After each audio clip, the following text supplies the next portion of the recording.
Untuk mengejar target pembangunan berkelanjutan tahun 2030, pemerintah Provinsi Sulawesi Selatan, Sulsel, menggandeng sektor swasta, mengingat keterbatasan anggaran yang ada. Salah satu langkah inovatif yang diambil adalah pemanfaatan dana Corporate Social Responsibility, CSR, dari berbagai perusahaan besar. Inisiatif ini dibahas secara mendalam dalam Temu Forum CSR ke-24 yang diselenggarakan oleh Bapelitbangda Provinsi Sulsel di Hotel 4 Point by Sheraton Makassar.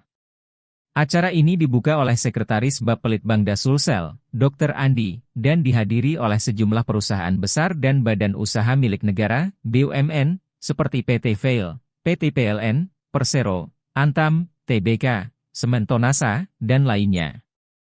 Dalam sambutannya, Dr. Andi menekankan pentingnya kolaborasi antara pemerintah, sektor swasta, dan masyarakat dalam mencapai tujuan pembangunan berkelanjutan. Ia mengajak semua pihak untuk berperan aktif dalam upaya ini. Kami mengajak semua pihak untuk berperan aktif dalam upaya ini, ujarnya. Sementara itu, tenaga ahli KLHK sekaligus Ketua DPD COES ICMI, Profesor Winarni Mono Arfa, yang turut hadir dalam acara ini menjelaskan bahwa tujuan pembangunan berkelanjutan yang harus dicapai tahun 2030 meliputi 4 pilar, yaitu lingkungan, ekonomi, sosial budaya, dan tata kelola. Profesor Winarni juga menyoroti keterbatasan anggaran Provinsi Sulsel yang hanya sebesar 10 triliun rupiah untuk populasi sebanyak 9 juta jiwa, yang membuat intervensi pemerintah menjadi terbatas.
Download Tribun X sekarang, menghadirkan lokal menjadi Indonesia.